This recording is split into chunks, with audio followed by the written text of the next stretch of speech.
Hello, everyone, and welcome to Slash Film Daily for August 9th, 2018. On today's episode, we're going to be discussing the latest film and TV news, and in our feature presentation today, you can hear our interview with the Meg director Jon Turteltaub.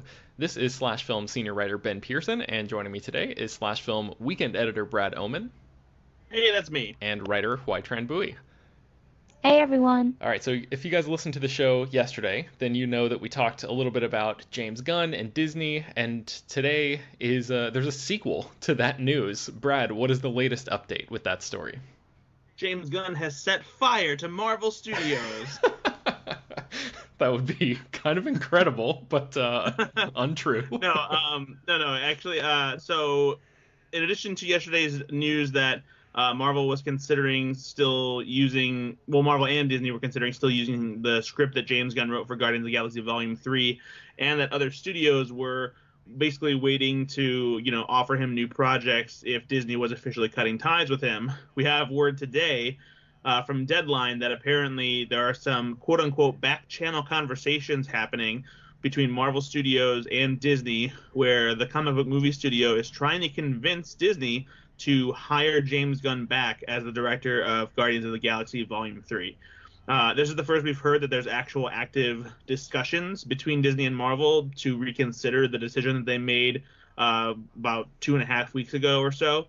Maybe it's 3 weeks now, actually. Who knows? Time is just lost on me. But yeah, so there's no real indications as to what these conversations entail or anything like that. Deadline mentions there's some kind of compromise they're trying to come to.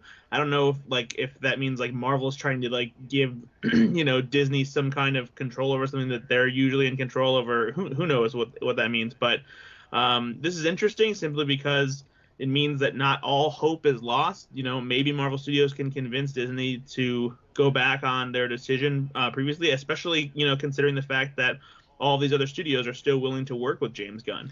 Apparently, the impetus for this isn't the rest of Hollywood still okay to work with James Gunn, but rather the support shown by the Guardians of the Galaxy cast members since his firing, including that open letter that they all signed and posted through various social media channels online. So we all know where I stand on this. I really hope that they get James Gunn back in the fray for this. He doesn't deserve to be taken off this project. This franchise is, full of his heart and DNA, and I really hope Disney makes the right decision here. Yeah, HT, what do you think about this? Yeah, it's interesting because it does make it seem more like Disney really just jumped the gun on this matter and did not consult with Marvel when they fired James Gunn. And it kind of is stretching out this process even more since we last had the update yesterday. And it seems like Disney could be waffling on their decision potentially, but we'll see. Hearing all these sort of back channel discussions reported is really interesting because it does seem like there is no clear-cut path that Disney has set for who would direct Guardians of the Galaxy 3, and because of this, they might end up actually rehiring James Gunn, which would be really interesting. Yeah, I don't really have much else to add. I think we've talked about this a lot in recent episodes of the show, so you guys can listen back if you want more of our thoughts about that, but I think, it's definitely, as Brad said, all hope is not lost yet. I'm still hesitant to get my hopes up entirely because the idea of Disney, I guess, going back on such a public decision like that still seems like something to me that they might not be willing to do, but we'll see how it goes. HC, tell us a little bit about what's going on. We're talking about Marvel. Sony has their own set of Marvel movies that they're developing. Tell us about Venom. What's the latest with that Sony Marvel property? So Venom originally was billed as being Sony's first R-rated Marvel film, which was sort of an intriguing draw and kind of made sense with the infamous anti-hero character who was always portrayed as a little bit more brutal and violent than Spider-Man, which was the hero that he was connected to. And with Sony planning to launch an entire cinematic universe from Venom that was centered around Spider-Man characters, but without Spider-Man, this cinematic universe possibly would be a little darker, a little more brutal, and a little more R-rated. But that may not actually be the case, according to a new report from Variety. So Variety says that this it's unlikely that Venom will actually be the first R-rated Sony Marvel movie, because a few higher ups at Sony are expressing concerns that the R rating could close the door for any potential Spider-Man or even Marvel Cinematic Universe appearances in Sony's films. So they are shooting apparently for a PG-13, like upper echelon PG-13 rating, without crossing over into the higher R rating that was kind of caused for controversy with some footage that was seen at trailers, such as when Venom is about to bite a person's head off that we saw in the trailer for at San Diego Comic-Con. So this has not been confirmed yet, and there hasn't been anything released by the MPAA, but it's possible that this could mean that Sony is considering to keep Venom and Spider-Man somewhat connected. Perhaps they want a more family-friendly Spider-Man who has not been without a PG-13 rating all this time to make an appearance in Venom and Sony's cinematic universe, or maybe they want to leave the door open for a Marvel appearance for its characters. So this is sort of like an intriguing development in Sony's embattled cinematic universe. Yeah, I think that's fair to say. So it's interesting to me because, we've just seen with movies like Deadpool and Logan that R-rated superhero movies work because they speak to an audience who is hungry for that kind of content. And I feel like the type of people that have been excited about a Venom movie for all of these years are probably going to be pretty disappointed to hear that this is going to be PG-13 because, like you mentioned, that's sort of the whole thing with Venom is like he's dark and edgier than Spider-Man. Brad, you cover all, the sort of the superhero comics beat for Slash Film. What do you make of this? I'm just so checked out on Venom that movie could be rated G, and I would probably be more interested in it if that were the case. It's the interesting thing, like Venom's can be a good character, but it doesn't seem like they're using a lot of elements that would make an R-rated movie featuring Venom interesting. The only reason to make this R-rated would likely be for the violence factor, because Venom is such a gruesome kind of character and eats his prey in disgusting, grotesque, bloody ways. So I feel like Logan and Deadpool had reasons for going R-rated other than just the violence factor, and I'm not sure that this movie has that kind of focus or significance to make it necessary. So in addition to the Venom stuff that we are just talking about, in that same Variety article, they talked a little bit about the future of what Sony is planning on doing with their Marvel Cinematic Universe that's supposed to be separate from the normal MCU. So the latest update is that Silver and Black, which is a movie that was supposed to be about Silver Sable, who is a mercenary character who sort of hunts down war criminals, and Black Cat, who is a cat burglar character. Both of them appeared in Spider-Man comics. They were supposed to be getting their own movie, and now Silver and Black has been completely scrapped, and each of those characters are getting their own standalone movie. So Sony seems to just be in sort of a state of flux right now, trying to figure out what their best plan of attack is here. Gina Prince Bythewood, who is the director who is set to write and direct Silver and Black, is, according to Variety, probably going to end up leaving the director's chair, but she'll stay on board both of those movies, those separate movies, as a producer for both of them, and Sony is adamant about finding a female director for both of those projects. So I'm guessing we're going to be hearing a little bit more about this in the coming days. That movie was recently taken off the release schedule, and now we know why, because they're basically just restructuring the entire thing here. Also in that article, they make a comment about how a movie is in the works based on Jackpot, which is a female superhero, and her comic book character history, as with many characters in Marvel Comics, is incredibly complex and kind of ridiculous when you say it out loud. So basically, she's just the mantle of Jackpot was taken up by two different characters. One, the first of which had actual superhuman strength, and the second of which bought the rights to the name and costume from the first character and used like a mutant growth hormone to give herself superpowers. we're not sure which version of Jackpot is going, or maybe both, is going to appear in this movie. We just know that it's in development right now, along with a movie based on Morbius, who's a vampire that appears in that cinematic universe. Kraven the Hunter, we talked about that one a little while ago. Silk, the Korean American superhero, who's basically like the female equivalent of Spider-Man. And there are a few more that Sony sort of has in the hopper at this point. But Jackpot, this is our first indication that they're making a movie about that character. So they definitely have a lot of irons in the fire. We're not fully sure what their ultimate plan is going to be, but as HT mentioned, the idea of them sort of dropping Venom's rating to a PG-13 in the hopes of making this more inclusive, or like I guess leaving the door open for more appearances from the MCU, is also backed up elsewhere in that article, because they say that Sony is open to having other characters from its Spider-Man movies pop up in Marvel movies, presumably with the caveat that they could secure a few Avengers level characters to cameo in some of its own films. So I mean, this whole thing to me is it's starting to get really, really complicated really quickly in terms of what, where the line is between the Marvel Cinematic Universe and the Sony universe, and if these characters start cross-contaminating,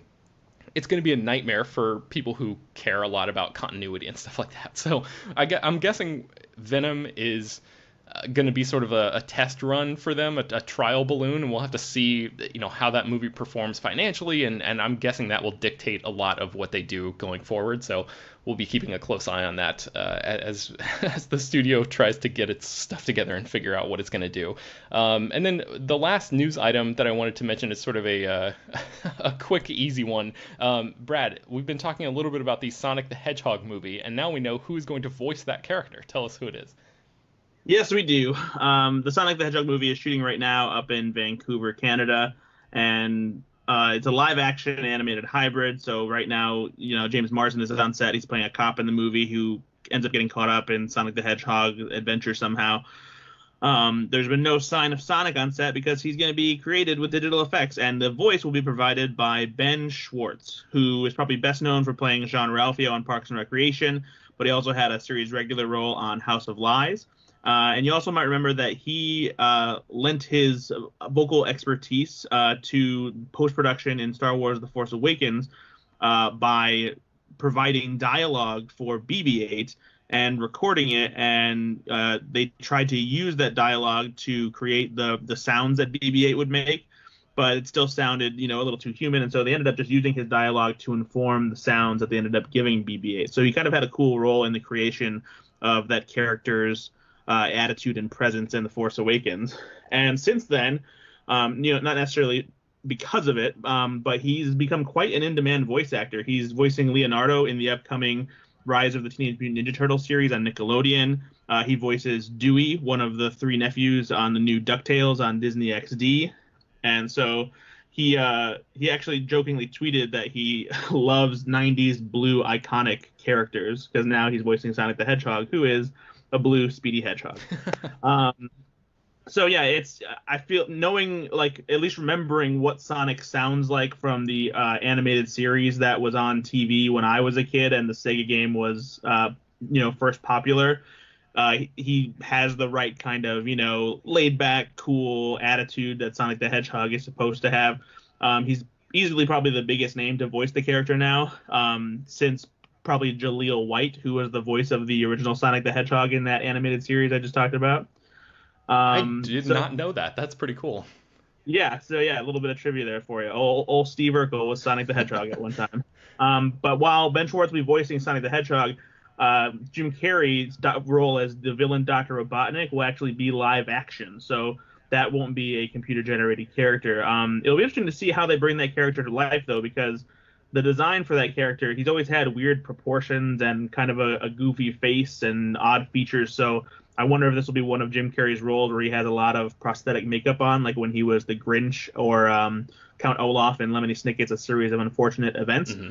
But I'm kind of, even though I don't love those movies that he was in, I love when Jim Carrey has a role like that where he can really just like sink his teeth and like is able to just cut loose and really like dive into a character. Even something that isn't great like Batman Forever, I love his role as the Riddler in it, just because he's unhinged and just being a complete goofball. So it'll be interesting to see what he does with this role, and if it's a classic Jim Carrey performance, which is something that we really haven't seen in a while. Yeah, that's true. HT, do you have any thoughts about Ben Schwartz doing the voice of Sonic the Hedgehog? I mean, for this movie, which I still am kind of baffled by, it seems like a good fit. Ben Schwartz just has that good goofy persona, and I can really imagine him going, gotta go fast. So that's the only criteria I need. Yeah, it really is. He's so great. I've seen him perform a lot at the Upright Citizens Brigade Theater here in LA, and he's like one of the best improvisers alive. So I'm hoping that maybe he'll throw in some sort of off the cuff lines, and maybe those will make it into this movie. Because yeah, as HT mentioned, the entire premise is a little strange, and I'm still not fully convinced that like audiences in 2019 or whenever this comes out are ready and clamoring for a Sonic the Hedgehog movie, but at least they have somebody awesome like Ben Schwartz in the title role, so that's pretty cool. Our feature presentation today, Peter Soretta, the editor-in-chief of Slash Film, is on vacation for the next few days, but that does not preclude him from joining us for this episode remotely because we're going to drop in his interview with director Jon Turteltaub, who is the director of the new shark movie The Meg, which also stars in addition to starring a giant shark, stars Jason Statham of the Transporter fame and many other things. So in this discussion, Peter talks with Jon Turteltaub about the cinematic inspirations for The Meg, the possibility of sequels for this movie, where to draw the line between logic and fun in a big blockbuster like this, and a bunch more stuff. Here is Peter's interview with Jon Turteltaub. While doing research for this interview, I want to start off with something something different. I came across a credit on IMDb that you were thanked in Taika Waititi's one of his first films, Eagle vs. Shark. How did that come about? I met Taika at Sundance Director's Lab. He was the young director coming up, workshopping Eagle vs. Shark. And we just spent a lot of time together. And I was shocked he thanked me. It was so nice. But, Taika is the guy I still want to be. And I hate that somebody younger than me is that awesome. He's just too damn good looking, too charming, too funny, and too talented. And he, and then when Wilder People came out, it was just the whole world finally saw. Yeah, I'm surprised it took them that long, because there was a bunch of films in there that were incredible. I know. And then a dip, because Eagle vs. Shark didn't do so great. Yeah. And then, of course, with Ragnarok, which was the most brilliant hire for Marvel ever. Yeah. Brilliant. And he killed it. So he's done. He's set. Have you ever wanted to do a Marvel movie? Yeah. Don't make me start crying. I mean, you just brought it up, so I was just wondering. Of course. Yes, that's the thing. You want to do Marvel movies, and I want to do a Star Wars movie, and we're running out of both. I don't know. I think those are going to continue on forever. All right, good. This is a much different film than I think you're used to making. You're used to making like these character-centric kind of comedies and adventure films. Yeah. And this is much more of a horror movie than I thought it was going to be. It needed more horror than I've done. I did one TV show that had a bunch of like scary, suspenseful horror in it, but this was big, scary monster horror stuff. But leave it to me to make sure there was plenty of fun and character and humor and emotion in it, because that's somehow what I gravitate to. So, but the reason to do it is because you want to do big, scary monsters. Did you grow up on like those kind of jump scare horror movies? The movies that scared the hell out of us growing up turned out not to be so scary anymore. Yeah. We've progressed. People were terrified of seeing something creepy on screen. It didn't even have to jump out. It just had to be there. I was the right age for all the Japanese monster movies, and we knew about Destroy All Monsters, Godzilla and Mothra and Gamera and Rodan, but I don't know how to make sure it's spelled correctly. Yeah. And Gamera and Mothra, and what was my favorite was War of the Gargantuas. And they do for you as a kid is make you feel you're not sitting home anymore in your living room or in a theater. You're seeing a whole new world, and that's what you're supposed to do when you go to the movies, and that's what I want this to do. What movies did you take as inspiration for the Meg? Because it's unlike any other kind of like... Correct. I mean, it's not Sharknado, it's not... It's definitely not Sharknado. I mean, that was inspiration to not do Sharknado, yeah. right? Because, that was what if shark movies were silly, right? Yeah. It was doing that. And I wanted to make a legit shark movie. The problem with using Jaws as inspiration is that it's so iconic and so perfect.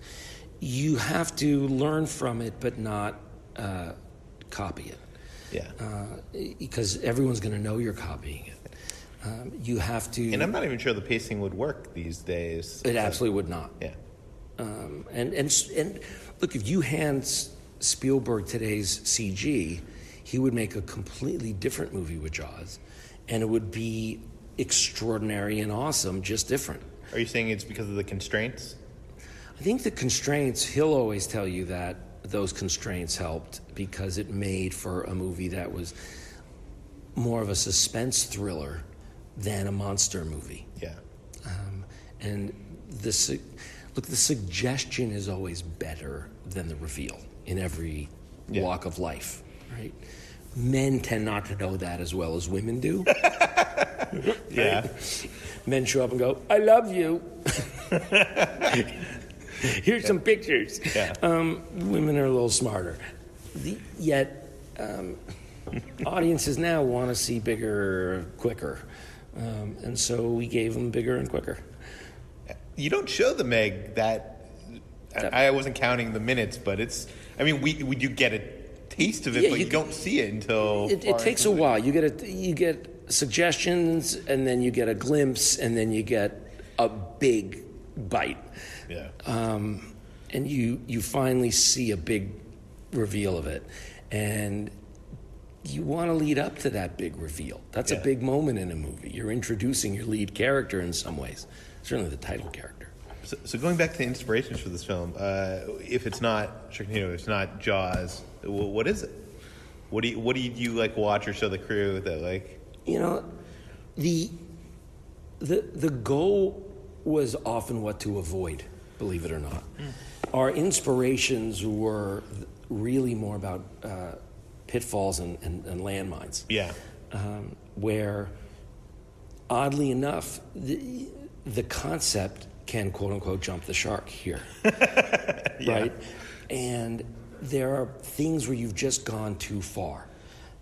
And step one is to stay in the realm of what sharks would really do, not what a movie shark can do. Yeah. CG allows you to do anything, so you have to restrain yourself. Yeah. And keep the shark acting like a shark, right? Yeah. So it's not going to jump on land, put on a top hat and a cane, and start singing. It's got to stay sharky. The problem with that is all you have to do is stay out of the water. So the trick is to get people in the water. And why are they out there, right? There's a lot of people in that water. And there's people in the water, and you got to find those beaches where it is. And before shooting, I was just researching stuff and looking at images online of Chinese beaches in China, and images just popped up that you wouldn't believe of thousands of people crammed together. And I just thought, oh, please let me send a shark through there. That place is like the Hawaii of China, right? It's kind of Hawaii and the French Riviera and every other beach combined. Yeah. It's just packed. Now, not in front of the really nice hotels. They have a way of not packing it in, but the public beach is packed. And I mean packed. Yeah. You talked a little bit about science, and obviously, the Megalodon existed, but I don't think that gets said enough. I did all the TV stuff. Yeah. And they talked about other movies, other monster movies and stuff. Unlike King Kong or Godzilla, this is a real thing. This isn't a movie fabrication. What if there was a super duper big shark? Yeah. There was a super duper big shark. The only question we ask is, what if it were still alive today? Yeah. And came to say hi. This is a real animal that was really badass. And most, there aren't a ton of megalodon experts because very little is known. They just know they existed, and they can't think of anything that could have killed it. So whatever killed it was not another shark. So, I mean, the movie doesn't end with a Marvel-style tease for more, but I imagine this movie's going to be big, and internationally it's going to do big. Is there ideas for... Well, fortunately, we have a whole series of books with a whole series of ideas. Yeah. So there's all kinds of stuff in there to do. Jaws, again, becomes a template of things to do and not do, right? The sequels to Jaws very quickly became real stretches to try to find another way to do this movie. Part of it is, in your first movie, there's the mystery of what it is. And by the time you get your second movie, you don't have that. Yeah. And you can very quickly go too big too fast. And then you need something big. And next thing you know, there's a movie called Super Megalodon versus Super Duper Megalodon. Yeah. And no one wants to see that. Can you talk a little bit about... this is a fun blockbuster movie, and I love those, but they sometimes forego logic for the fun. I just thought, did Thanos wipe out half of the sea life as well? Yes. Actually, I think Kevin Feige said that all animals on Earth. Wow, that is phenomenal. Thanos is awesome. Bring it back to Marvel. I love him. No, but I want to know how you feel about where is the line where, like, we don't have to be logistical because this is fun. Like, where do you draw that line? The line should... we may never fully succeed. I'm still going, we may never fully succeed, but the line should always be only do what's possible. Only do what's plausible. You can question what's plausible to you. May not be what's plausible to me, but what's possible. Let the shark always behave like a shark. And hopefully let people always behave like people. However, we need to expand our ideas of how people behave. It's one of the things Marvel has done very well, but my thought was, and I would say to the actors, don't forget, you've seen shark movies before. Yeah. Right? Jason's character probably saw Jaws, right? Yeah. So you don't have to act like this is, like you don't get the joke, like you don't get the cliche. The people in the movie get the movie cliche. They're in. And you see, my thing was, the best way to avoid a cliche, if it comes up, is to lean into it. Yeah. Right? Don't do it acknowledge it, and in fact, point it out. Yeah. And you do that a couple times. And so we did that, and I think it helps the film, and it helps the audience relax a little bit and not feel they have to be movie policemen. Yeah. Every time I see you, I have to ask about National Treasure 3. I know. It's my job, I'm sorry. I need you. I really do. I need you to make a lot of money in the stock market so you can go finance this film. I would make it tomorrow. Finding the right script is hard. It was brutal for the first two. It's still going to be brutal for the third. But I don't think Disney wants to make it. And I think they have other things they want to make more. But I'm telling you, now they have a if we streaming did platform, another one... So they need content. The fact is it'll probably be made as a streaming film, which is then they'll reboot, great for some people and not great for others. Yeah, they'll reboot Three Ninjas. Dude, they'd be fools not to. One last question for you. I know you were attached to a movie with Disney called It's a Small World. Still am. It's still going? And I took my daughter on the ride this weekend, last weekend. We're still... anyone who says making a movie based on the Small World ride is ridiculous is completely right. Which is why it's really tricky to figure it out, because there is a way where it's not ridiculous, where in fact it's pretty clever and delightful. We're working on the clever and delightful version, and that's going to take more time than the really ridiculous bad version. What is the log line? Or you can't share, or? Well, I think we know it's very emotional because it is a world of laughter and a world of tears. Okay, well, thank you very much, John. I appreciate you. it. As a Disneyland annual pass holder, don't F it up. I'm trying not to screw it up for you. Yeah, thank you. All right, I hope you guys enjoyed that interview as well. That's probably going to be our last one for the week. And before we wrap up today's show, where can people find more of our work online? Let's tell the folks. Brad, where can people find you? Always on slashfilm.com, also on Twitter at Ethan_Anderton, and you can listen to my podcast, Go Flix Yourself, on iTunes and other podcasting platforms. HT. You can find me writing every day at slashfilm.com, and I'm on Twitter at Hoai-Tran Bui. You can find me writing at Slashfilm as well. I am on Twitter at Ben Pearson, and you can find more about all the stories we mentioned on today's show at slashfilm.com and linked inside the show notes. Slashfilm Daily is published every weekday, bringing you the most exciting news from the world of movies and TV, as well as deeper dives into the great features you can find at the site. You can subscribe to the show on iTunes, Google Play, Overcast, Spotify, all the popular podcast apps. You guys know the drill by now. Please feel free to send your feedback, questions, comments, and concerns to us at peter@slashfilm.com, and make sure, if you do that, to leave your name and general geographic location in case we mention your email on the air in an upcoming episode. Don't forget to rate and review the podcast on iTunes. Tell your friends about the show. Spread the word any way you can. Thanks for listening, everybody. We'll talk to you tomorrow.